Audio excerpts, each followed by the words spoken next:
আমি তো জায়গাতে আসলাম না, আমি তো এটা আমি কইতারি না। কি খবর পাই আইছেন আপনি? খবরটা পাইছি আমার কাছে, আমি ফোন করছিলাম, ফোন করছি এবার মোবাইলটা আরেকজনে ধরছে, ধরনে এবারে কইতাছে তাইনে কারেন্টের শর্ট খাইছে। আমি কই যে কারেন্টের শর্ট খাইছি কোনানে আসা কছে তাইনে ওখানে বিরুনি হসপিটাল নিতে আসছি। তো কছে বিরুনি হসপিটাল নিতে আস, তো আমরা কোনায়ও আমার কয়েছে তোমরা কোনায়ও বেশি গাড়ি রিজার্ভ করছি। এবারে গাড়ি রিজার্ভ করনে এবারে বিরুনি হসপিটালে এই কারণে হসপিটাল থেকে আবার উনাইছে কি তার শান্তিবাজার লয়ে যেতেছে, তারা রেফার দিয়ে দিচ্ছে শান্তিবাজার আনছে। তারা দুইজন একজন স্টাফ আইছে, এসে দেখি তা করছে আমার তো 10,000, মানে আমার টুকা কেউ বিশ্বাস করেন না।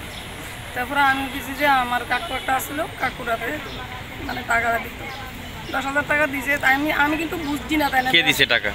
তারা স্টাফ। আচ্ছা, তারা টাকাটা দিয়ে সেটা মানে আমরা যে গাড়ি তুলে দিছে, আমি তো মনে করছি ভাবছি তারা একজন না একজন আমরা লোকে আইবি। তারা গীতা করছে একজন লোকও আইছে না গীতা করছে আমরা 10,000 টাকা দিয়া সোজা হিয়ান থেকে আমি আমার 2-1 লোকে আসবো, তারা বেশি মনে করে না, প্রিয় সোজা তারা লই আইছে।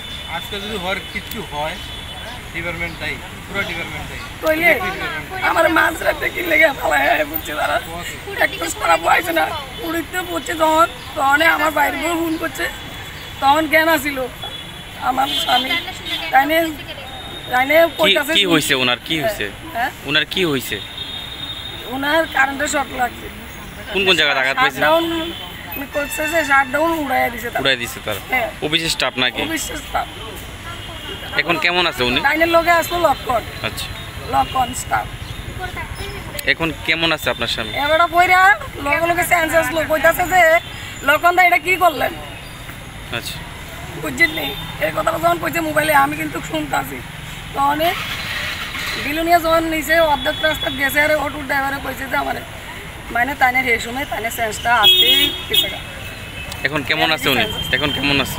না তো কোনো সেন্সই নাই, শরীরে যেমন আনছি আমার লাগে আরও খারাপ হইতেছে, কোনো চিকিৎসাই নেই, ট্রিটমেন্টই নেই, শুধু একটা স্যালাইন দেয় আর এটা না নিতে অক্সিজেন। কি নাম ওনার? যা প্রবাল। এখন কি চান অফিসের কাছে বা সরকারের কাছে? আপনার কি চান? আমি সরকারের কাছে শুরু চাই, আমার যদি আমি লুক চাই আর নাহলে এটা আমি কী চাই, আমি কইতারি না সরকারি পারে না এমন কিছু নাই, এটা সরকারি একটা গভর্নমেন্ট স্টাফ, গভর্নমেন্টে পারে না এমন কোনো কিছু নাই। গভর্নমেন্ট চাইলে সব কিছু করতে পারে, আর যে বদ্ধ আর যে ডাক্তার নাই এইসব। গতকালকে ডিউটি অবস্থায় লাইন খারাপ হয়েছে, খারাপ হওয়ার পরে লাইনে গেছে, লাইন ঠিক করতে গেছে, লাইনে উপরে উঠছে, উপর ঠিক করতে গিয়ে কোনো না কোনো কারণে আর অন্য একটা স্টাফে গ্যাং উড়াই দিছে। উড়াই দেওয়াতে হ্যাঁ উপর থেকে ডাইরেক্ট শর্ট সার্কিট হয়ে নিচে পড়তে হ্যাঁ গাও জ্বলে গেছে, পুরো জ্বলার পরে হ্যাঁ মাথার ভিতরে ব্লিডিং হয়ে গেছে, যেটা আমরা পরবর্তী সময়ে জানতে পারছি। বাস ইনজুর্ড হওয়ার পরে ওই ব্যক্তিরে আবার এও কইছে যে মানে ইনজুর্ড হয়েছে, হ্যাঁ করার পরে কইছে ভাই এটা কী করলি তুই গ্যাংটা উড়াই দিবি, এতটুকুই কথা, আর কোনো কথা বলছে না। এরপরে হ্যাঁ মানে আর কথাবার্তা নাই। বাস লোকাল মানুষে হ্যাঁ লইয়া বিরুনি হসপিটালে গেছে, হসপিটাল থেকে আবার রেফার করছে শান্তিবাজার থেকে রেফার করছে জিবিতে প্রায় আমরা আনতে মোটামুটি 4টার ঘটনা আনতে প্রায় 9টা বেজে গেছে। কবের ঘটনা এটা? এটা গতকালকে মানে সোমবারের ঘটনা না, আজকে না মঙ্গলবারের ঘটনা, আজকে বুধবার। তারপরে জীবিত করতে পারেন সিটি স্ক্যান করেছে, সিটি স্ক্যানে ধরা বলছে ডাক্তার যেটা বললো যেটা ইনজুর্ড হয়ে গেছে, মাথার ভিতরে এমন ইনজুর্ড হয়েছে, রক্তক্ষরণ হয়েছে, মানে এটা মানে সিরিয়াস একদম কুমার হতে গেছে ওই ওখানে।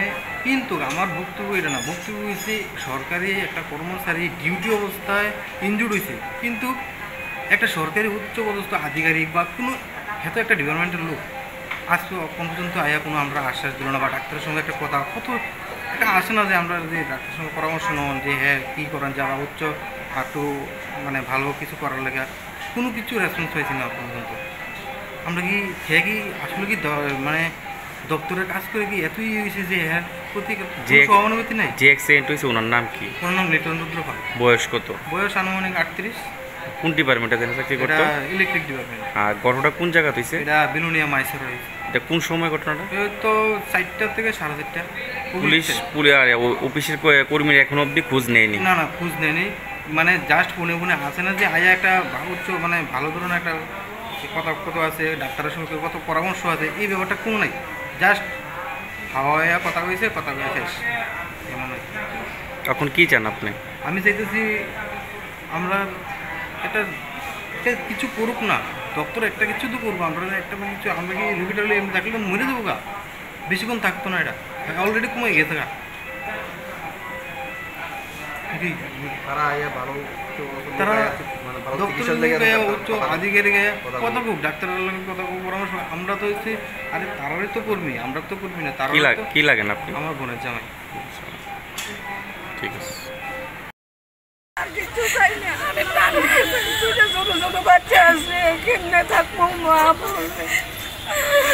আমার বাচ্চাটি গো, আজকে দুদিন আছে, কোনো ট্রিটমেন্ট করতেছে না, কোনো ডাক্তার নাই, কোনো কিছু করে না, স্বাস্থ্য নেই কোথায়। আমার বাচ্চাটি ওখানে কান্না বাচ্চাটি এখানে গেছে। আমরা চাই শুধু প্রাণ ভিক্ষা, আর কিছু চাই না। আমরা টাকা পয়সা কিচ্ছু লাগতো না।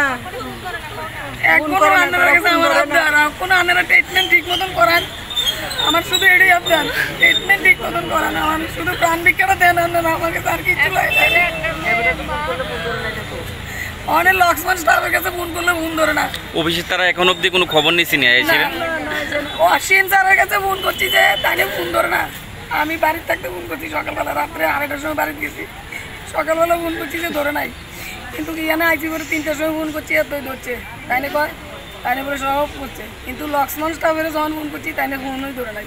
তাইলে এবারও কি থাকছে আমার 2 বা 3 বার কলের পরে তাইলে পরে কলটা। একটা কথা বলছি, 24 ঘন্টা হয়ে গেছে মোটামুটি, পেশেন্ট আইছে ওখানে পর্যন্ত নিউরো সার্জন কোনো ডাক্তারই আমার রোগী দেখছে না, বলে এই জন্য দায়ী গেল। তো এত বড় একটা হসপিটাল, রেফারেল হসপিটাল, এই রেফারেল হসপিটালে একটা নিউরো সার্জন, একটা ইমার্জেন্সি সরকারি কর্মচারী ডিউটি অবস্থা হয়েছে, ইনজুর্ড হয়েছে, একটা নিউরো সার্জন আয়া কোনো এখন পর্যন্ত আমি মানে চিকিৎসা করছে না, বা রুগী দেখছি না। এটা কি সরকার কি ডিপার্টমেন্ট কি করতেছে? বা এত বড় একটা রেফারেল হাসপাতালে এমন অবস্থা, তাহলে সাধারণ হাসপাতালে কেমন হবে, ডিস্ট্রিক্ট হাসপাতালে কেমন হবে? আমরা রেফার কোন আজকে কে দেয়? আজকে যদি এ মারা যায় একমাত্র ডিপার্টমেন্ট দায়ী, ইলেকট্রিক ডিপার্টমেন্ট দায়ী এবং রাজ্য সরকার দায়ী আমি মনে করি। একটা রেফারেল হাসপাতালের ভিতরে আমরা কত কিছু করছি, কতখানি ফোন করছি যে আমরা একটা ডাক্তারের যাতে চিকিৎসা বা কিছু করে আয়া দেখে একটু দেখে না আইতেছে দপ্তরের কোনো কর্মচারী, না আইতেছে সরকারি কোনো ডাক্তার, আইতেছে বড় ডাক্তার বা কিছু আইতেছে না।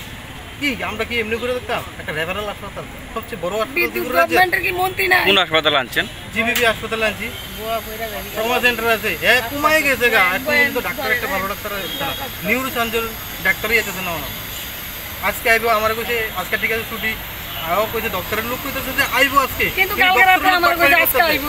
তখন আবার ফোন করে কালকে আইবো, আমরা আইতাছি, আমার এইভাবে কইছে। মানে একটা সাধারণ জীবন লইয়া খেলতেছে, তারা একটা জীবন লইয়া খেলতেছে, একটা সরকারি কর্মচারী সরকারি অন ডিউটি অবস্থায় ইনজুরি হয়েছে, আজকে এই জীবনটা লইয়া তারা খেলতেছে, ডিপার্টমেন্ট খেলতেছে তারা, আমি মনে করি। ঠিক আছে। বাড়ির ছেলে ডাক্তারি পাশ করে ফিরছে, তাই সেলিব্রেশন চলছে, নানা পদের রান্না,